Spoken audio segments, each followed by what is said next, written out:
Yo, antes de darle paso al siguiente ponente, que es compañero, quería hacer algunos pequeños comentarios sobre lo que ha dicho Agustín, hacer una breve intervención desde una postura que hoy, lamentablemente, porque no tuvimos la ocasión de que se presentase aquí, no tenemos, que es la intervención del punto de vista de los padres, ¿no? De los padres. No es que Alfonso no lo sea, lo es, y seguro que nos va a dar alguna pauta, seguro, pero me gustaría hacer aquí una intervención desde la perspectiva de los padres, a cuenta de lo último que comentó Agustín, que es el modo en que inciden los deberes en las rutinas familiares y lo grave que puede llegar a ser para la relación entre padres e hijos y, por supuesto, como consecuencia también para la efectividad del aprendizaje, porque se refuerza la sensación, el efecto negativo, como efecto rebote respecto de una cosa que debería ser placentera y que produce un gran conflicto que además revierte en la sensación de culpabilidad del alumno. El alumno se siente el culpable de esa situación. ¿Por qué?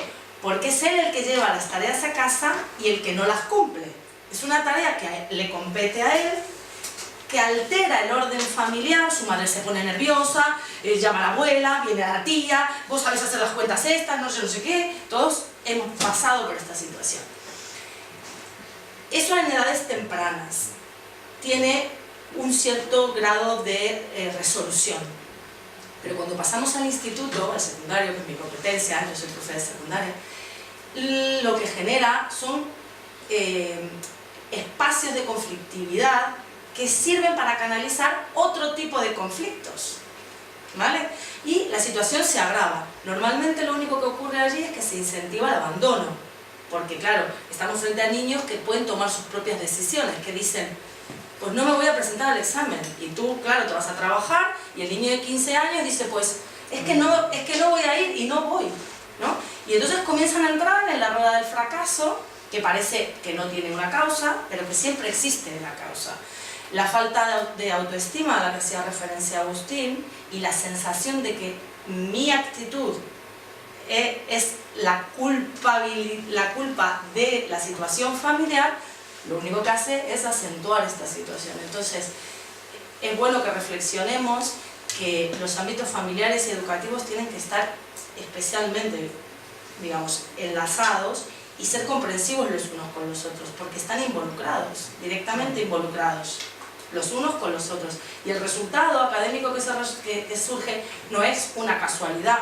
El examen, la nota que me ponen y tal, no es una casualidad. Llegamos allí a través de un proceso. Los deberes forman parte de un proceso educativo, de un modelo de educación. Y cuando queremos cambiar eso, tenemos que plantearnos en qué dirección vamos. No solamente decir, es que este modelo no sirve, punto. No, vamos a plantearnos en qué dirección vamos, ¿vale? Bueno, ya al final esto lo voy lanzando para que vayáis pensando, porque estoy segura de que en todas las casas de ustedes estas situaciones se producen constantemente, ¿verdad? Sin hablar del tiempo que os roba, de no puedo hacer tal cosa. Yo recuerdo una compañera nuestra aquí que decía, tengo un niño pequeño al que no puedo sacar al parque porque el mayor está con los deberes, pasa toda la tarde haciendo deberes. Entonces el niño pequeño no toma el sol porque el niño mayor tiene una sobrecarga de deberes. Bien, entonces de esto vamos a reflexionar al final en el debate. Ahora yo voy a dejar paso a mi compañero Alfonso. Algunos de ustedes lo conocen, Alfonso Canseco, que pertenece al CIDESPU, que es una asociación de ciudadanos por defensa de la escuela pública. Es maestro, especialista en educación musical, pero lleva 18 años en la educación y ahora está en una tutoría de primero de primaria. Entonces está empapado en el día a día de esta situación de la que estamos hablando. Tiene además una visión que, digamos, enfoca perfectamente y encaja con la que planteaba Agustín, y trabaja por proyectos. Él nos lo va a contar ahora, así que yo ya no los entretengo más y lo dejamos hablar. Muchas gracias, Alfonso, por venir. La base del porqué de los deberes. A mí me gustaría plantear un par de reflexiones, porque hablando de las inercias que hablaba Agustín y un poco de no plantear respuestas sino establecer preguntas que nos hagan reflexionar un poco, Y antes de explicaros un poco el proyecto, me apetece que reflexionemos sobre un par de cosas. La primera es de dónde viene la cultura esta que tenemos, la inercia de los deberes. Y cuando uno se pone a estudiar la educación, empiezas a aprender, bueno, pues de dónde venimos, de la época de los años 60, por no irnos más atrás, de los años 60, cuando se hace un replanteamiento de Estado desde el gobierno de Franco, y llegan los tecnócratas y nos dicen, bueno, pues es que tenemos que dar un empujón y tenemos que sacar las cosas, tenemos que intentar darle un empujón a nivel educativo, salir de la analfabetización. O sea, hubo un intento, a partir sobre todo de la EGB, de conseguir una educación que fuera universal y que no hubiera esos niveles de alfabetización que teníamos en los años 50, por ejemplo. Entonces entramos en una cultura que además es muy paralela, por eso quería que reflexionáramos un poquito entre lo que es la cultura laboral nuestra y la cultura en la educación. Y lo del más es mejor. Es decir, nosotros tenemos un estigma en este país que es el número de horas laborales, el número de tiempo que estamos en nuestros puestos de trabajo, y es todo este trasfondo lo hemos llevado a la educación. Y todo viene un poco por ahí, porque cuando se decide en su momento, en los años 60, 70, lo del más es mejor, se lleva a los límites más surrealistas e insospechados como estamos sufriendo, y ahora por fin, después de 30 o 40 años, nos estamos dando cuenta de que es una bestialidad. Además, Agustín lo explicaba muy bien en el hecho de decir, bueno, es que encima es que el rendimiento no mejora por intentar dar más horas o por intentar hacer más deberes. ¿Qué pasa? Que como no llegamos a esos niveles que ellos querían, pues vamos a compensar. Lo compensamos a través de los deberes, que trabajen en casa los chavales. Queremos que los chavales trabajen, y ahí se establece una cultura que al final queda muy intrínseca dentro del profesorado. O sea, es muy difícil, incluso hoy en día, hablar con compañeras y con compañeros y que se den cuenta de que el hecho de mandar muchos deberes no quiere decir que el rendimiento vaya a subir. Además, sobre todo, pues, teniendo en cuenta que podríamos establecer qué es rendimiento. Si a nivel conceptual o a nivel, como en la LOCSE decía, el concepto, procedimiento, actitud, o en este caso, es decir, si el aprendizaje que sea significativo nunca solo puede atender a los conceptos. Entonces, bueno, pues os lo dejo un poco a modo de reflexión de dónde consideramos nosotros, de dónde viene esta cultura de los deberes, ¿no? Otro planteamiento que se establece también, que también lo ha dicho muy bien Agustín, es el porqué de los deberes, el para qué. Y mi opinión, con la experiencia que tengo, creo que hay un paralelismo también muy importante entre porque además esto nos pasa mucho a los profesores, que cuando mandamos deberes, las familias nos dicen, joder, es que mandas demasiados deberes. Y cuando no mandamos deberes, las familias dicen, si es que no mandas deberes, los chavales no aprenden. Entonces, claro, el problema, que eso es un debate muy falso, el problema no es si se manda o no se manda deberes, el problema es qué criterio tenemos a la hora de establecer unas propuestas, que también Agustín lo ha dicho muy bien. Es decir, el término deber, que establece una obligación, que establece luego un estrés, etc., es muy distinto al de las propuestas. Es decir, tú puedes hacer propuestas, puedes establecer una serie... Si tú tienes un criterio, a la hora de defender a las familias es bastante más positivo. Siempre, si lo llevas desde la parte positiva, es mucho mejor que desde la parte negativa. Entonces es el para qué, y a mi modo de entender hay un paralelo muy importante entre el sobrecargar a los alumnos con deberes con la cuestión metodológica. Y ahí entramos de lleno en la parte de los libros de texto.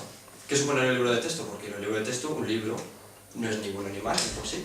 Es una serie de conceptos que tenemos ahí con unos dibujitos muy bonitos en primaria, pero que en principio no es ninguno ni malo. El problema que tenemos es que tenemos un uso muy acrítico en cuanto a los libros. Como encima vemos que queremos llegar a lo del más es mejor, queremos que los chavales aprendan y que aprendan mucho y que estén mucho tiempo en casa y que estudien mucho, y nos queremos sentir muy orgullosos de decir, que mis chavales hacen muchas cosas, pues al no tener ese sentimiento o ese pensamiento crítico, lo que hacemos es un mal uso del libro de texto. Entonces, como nuestro planteamiento metodológico no es el acertado, es decir, nosotros no tenemos un planteamiento metodológico real. Nosotros cogemos una editorial que está hecha por una serie de profesionales, más o menos expertos, y que establecen una serie de contenidos y unos ejercicios. Y nosotros, de forma totalmente hermética, nos convertimos en dispensadores de ejercicios. Lo que decía Agustín. Página 47, ejercicio 3, 4 y 5. Muchas veces ni siquiera los maestros y las maestras se miran esos ejercicios. En el momento en que hacemos un replanteamiento metodológico en cuanto, bueno, a ver, vamos a sentarnos, ¿qué queremos conseguir? ¿Cómo queremos conseguirlo? ahí ya nos damos cuenta enseguida, en cuanto, vamos, yo la experiencia que tengo en los distintos espacios en los que he trabajado, nos damos cuenta de que en realidad los deberes no tienen sentido, o los deberes tal como los tenemos entendidos, sino que lo que resulta bastante más creativo y llegas a aprendizajes mucho más significativos es cuando entras en el modo propuesta, que es lo que decía antes. Y ahora os explico un poco el proyecto. En el colegio en el que estoy yo, surgió el tema de los proyectos porque empezó todo con una excusa de la crisis. Estoy en un colegio en Madrid capital, en el que el contexto sociocultural es bajo. Tenemos un 80% de etnia gitana, bastantes chavales que son de procedencia extranjera. Y entonces con el tema de la crisis surge un problema. Eliminan las becas de libros y implantan el préstamo de libro de textos. Con una cuestión, que es que solo se dan el préstamo de libros a partir del tercer curso. Primero y segundo no entra en primaria, infantil tampoco. Claro, enseguida surge el problema de que estas familias que no tienen una capacidad económica suficiente dejan de comprar el material y los profesores de repente se ven desbordados y dicen, es que no puedo hacer nada en clase porque no tengo el material, que es lo que hablábamos antes. No, como tenemos un uso muy acrítico, nos hemos acostumbrado mucho a ser muy cómodos y decir, y esto es una crítica bastante importante al medio, pero bueno, está bien, hay que reflexionar. Entonces de repente no sabemos qué tenemos que hacer. Nos encontramos ante una situación de, es que, ¿qué hacemos? Pues bueno, pues habrá que replantearse esto. Y en el momento en que te sientas y dices, oye, si trabajamos sin libro, y se empieza a implantar desde 3 años, 4, 5 años, y en infantil llevan una experiencia, llevan 6 años de experiencia muy positiva, y ahora se empieza a implantar el primero de primaria, y pidieron locos y locas que entráramos y ahí entramos. La experiencia es muy positiva porque el planteamiento que realizamos es, teniendo en cuenta el contexto sociocultural en el que estamos, no podemos hacer un planteamiento muy exhaustivo, tenemos que ir a niveles de aprendizaje que son básicos, es decir, nosotros por ejemplo tenemos una cuestión, priorizamos mucho el tema de la convivencia al tema del aprendizaje conceptual, porque es muy importante que ellos tengan una convivencia en el colegio que sea óptima. Y optamos por un aprendizaje cooperativo por proyectos, que es muy sencillo. Establecemos unas propuestas con los chavales y que se hacen asamblea, nosotros hacemos asamblea todos los días por las mañanas y establecemos unas propuestas por trimestre, que un trimestre lo eligieron ellos. Un trimestre fueron los abuelos, otro las abuelas, otro trimestre fueron los oficios y ahora tocan los animales, que les encanta. Entonces, en base a eso, nosotros nos encargamos de hacer unas propuestas en cuanto a qué les parece, qué contenidos, qué actividades les apetece hacer. Y lo empezamos a realizar, todo esto sin libro. Y en el momento en que empezamos a diseñar todas las actividades, se plantea el decir, bueno, hemos terminado la jornada escolar, ¿qué os apetece? ¿Qué queremos hacer? Y ahí salen un montón de cosas de las que decía Agustín. Hemos hecho propuestas, por ejemplo, con los animales, los chavales han hecho fotografías a los animales que hay en el barrio, con los abuelos uno de los deberes era construir un juguete con las abuelas y con los abuelos, es decir, en el momento que hacemos un replanteamiento metodológico es cuando nos surgen las propuestas y no los deberes, es decir, nosotros tenemos los chavales tienen que aprender un concepto que son las figuras geométricas y no nos parecía mejor forma que lo aprendieran con sus familiares y que se sentaran y construyeran un juguete. Nosotros les diseñamos una plantilla en la que ellos, junto a sus abuelas y sus abuelos, diseñaron un coche de juguete antiguo, por ejemplo. Ese es uno de los muchos casos. Otros casos son las lecturas, lo que decíamos, lecturas que no fueran obligatorias. Estuvimos preguntando en el caso de los oficios, les preguntamos cuál era el oficio que más les gustaba y nos dijeron que era el del mago, de ser un mago. Y no sé cómo llegamos a Matilda. Llegamos a Matilda y nos tocaba a mi compañera y a mí hacer claro, porque es un libro que es para chavales más mayores, tuvimos que hacer una adaptación del libro y hacer una serie en cada capítulo ellos mismos eran los que diseñaban propuestas de actividades. Ahora, por ejemplo, estamos con otro proyecto que es el de Mujeres en la Historia, que surgió a partir de la cooperativa Pandora y que es muy bonito, precioso. Y eso es, digo yo, la anarquía máxima.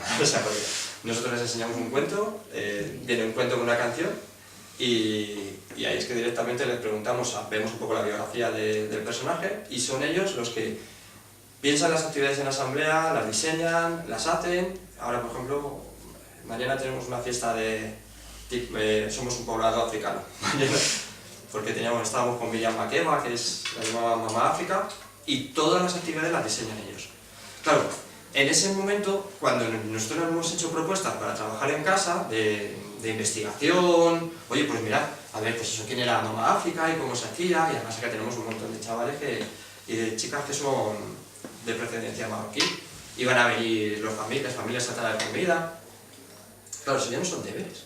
O sea, es que tú le estás proponiendo, oye, ¿y si hacemos esto? ¿Qué os parece?